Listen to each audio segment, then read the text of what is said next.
5분 시간을 할애받은 것 같아서 안녕하십니까, 민경욱입니다. 네.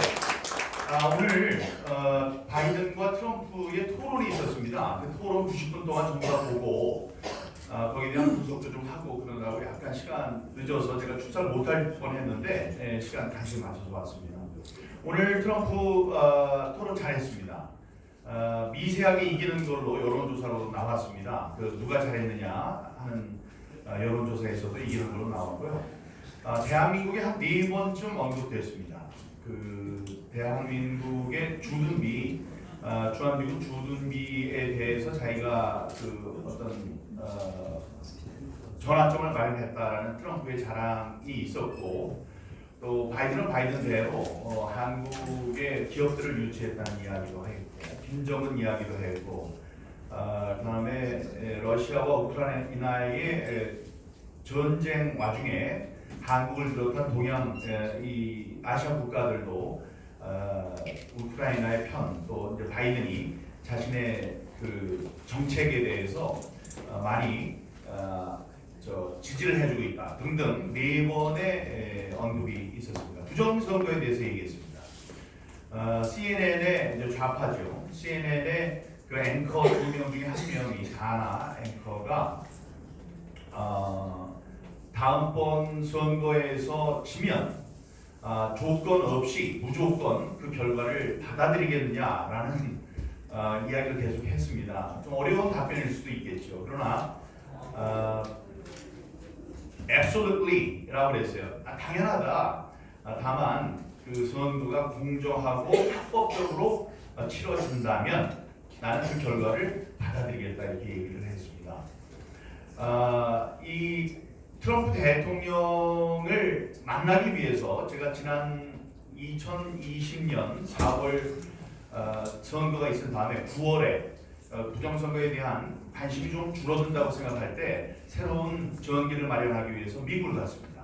9월에 가서 3개월 동안 있었고, 다음에 한 번 가서 한 달 있었고, 그래서 넉 달 동안을 거기 있었는데, 가서 제가 트럼프 대통령을 만나기 위해서 근교에 있는 트럼프 내셔널 골프 클럽이라는 데가 있어요. 근데 그 골프 클럽에 회원이 한 분 계신데, 골프 클럽에서 클럽 회원끼리 만나면은 사진도 찍어주고 그럽니다. 그래서 이제 그런 순간을 이용해서 부정선거에 대한 이야기를 좀 해야 되겠다. 그래서 정말로 그 앞에서 만날 수 있는 순간이 있었는데, 그 기회를 놓친 다음에는 몇 번 찾아갔을 때 간발의 차로 못 만났던 그런 아쉬운 점이 있었습니다. 그러나 그 당시에 백악관에 들어가서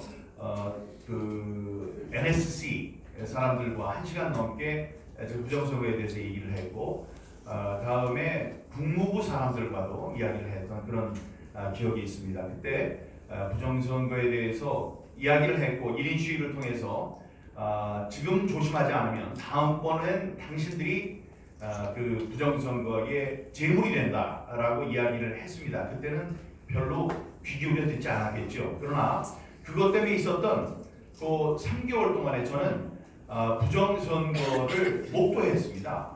어떻게 그 부정선거가 일어났고, 그 부정선거 때문에 어떤 후폭풍이 있는지를 그 안에서 제가 봤었는데, 제가 워싱턴 특파원을 했었거든요.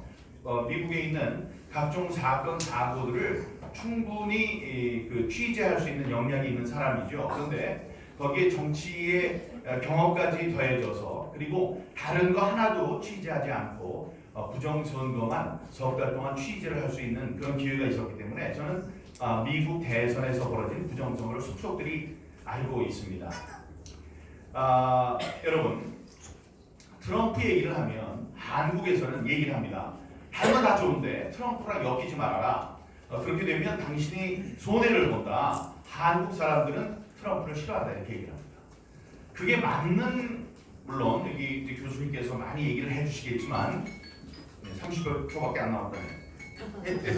예, 트럼프 대통령은 누가 뽑습니까? 미국 사람들이 뽑습니다. 우리들이 뭐 이것저것 놓으라고 얘기할 게 아니에요. 그거는 항상 상수로 놔야 되는 겁니다. 만약에 대한민국의 대통령을 뽑는데 미개한 어느 나라가 만약에 이제 제가 나왔다고 합시다. 제가 나왔다면 너무 황당하니까 우리 황 대표님이 나오셨는데 황 대표님에 대해서 미개한 그 나라가 아이고 저 사람 되면 안 됩니다라고 얘기를 한다면 우리의 반응은 웃기는 소리 하지 말아라. 너희들이 무슨 여기다가 뭐 수저를 놔라 젓갈을 놔라 그러느냐 이렇게 얘기를 하겠죠. 만약에 강대국이 중국이나 미국에서 황교안 대표는 안 된다라고 얘기를 한다면 그건 내정 간섭이라고 할 겁니다. 우리가 하는 짓 똑같습니다. 우리는 그 중간쯤에 있을 테지만 지금 트럼프가 되네 안 되네라고 우리가 얘기를 할 그 계제에 있지 않습니다. 제가 볼 땐 다음번에 트럼프 대통령이 될 가능성이 높습니다. 그건 상수로 받아들여야 됩니다. 자, 그러면 트럼프 대통령이었을 때, 미국 대통령이었을 때 우리와의 관계가 나빴고 우리에게 불리했다. 이런 이야기, 그 책임의 반 이상은 바보 같았던 문재인의 탓입니다. 예, 문재인이 와서 얼마나 바보 같았으면 A4 용지 읽는 거를 트럼프 대통령이 그걸 따라하고 그다음에 무슨 얘기를 했는데 통역을 하려고 그러니까 통역을 하지 말라고 그랬어요. 이 사람 얘기 통역 안 해도 된다. 안 들어도 뻔하다 이렇게 얘기를 했습니다. 그런 창피를 당하고 화분점에서 나가려고 할 때 그쪽 경호원들이 자기 땅에서 있었는데 문을 닫아서 나가지 못하지 않았습니까? 자, 그분이 대통령이 되면 부정선거 척결과 책임자 처벌이라는 제1의 공약이 이루어지고요. 네, 감사합니다. 그 사람이 태평양을 타고 우리에게 올 겁니다. 그리고 지금 있는 윤석열 대통령과 트럼프 대통령은 잘 맞을 거예요.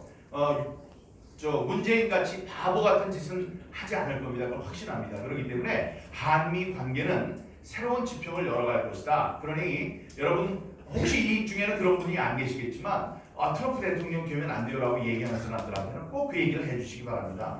거기 대통령은 미국 사람들이 뽑습니다. 우리가 뭐 감나라 배나라 할 수 있는 게 아니고 그 사람이 당선이 되면 우파로서 보수주의자로서 우리나라와 잘 협력을 해서 한미 동맹이 더욱 두터워질 것입니다. 이렇게 얘기하면 될 것입니다. 여러분, 예, 감사하고요. 저는 지금 국힘당의 당 대표들이 이런저런 얘기하고 있는 걸 굉장히 반기고 있습니다. 우리들이 열심히 노력한 결과인데 이것이 우리가 그들을 이용해야 돼요. 지금은 왜 그 사람들이 열심히 얘기를 하느냐? 자기네들이 표를 얻는 사람들이 국힘당 사람들이거든요. 국힘당 사람들의 60%가 부정선거가 있다고 믿고 있습니다. 그러니 거기다 대고 부정선거 없어요 이러면 안 돼요. 그러니까 선정을 하기 위해서 부정선거제가 없으겠습니다 이러는 겁니다. 지금 많이 얘기하도록 해야 돼요. 많이 얘기를 하도록 하고 그 부정선거에 대한 열기가 적어도 11월 달까지는 가도록. 왜 11월 달입니까? 미국의 대선이 있으니까. 미국의 대선 그 경제 딱 이르면 미국에서 부정선거 얘기가 많이 나올 거고 다음에 트럼프 대통령이 되면 당선되면 부정선거에 대한 그 뜨거운 열기는 우리 대한민국에 더욱 넘치게 될 것입니다. 그때까지 우리 열심히 싸웁시다.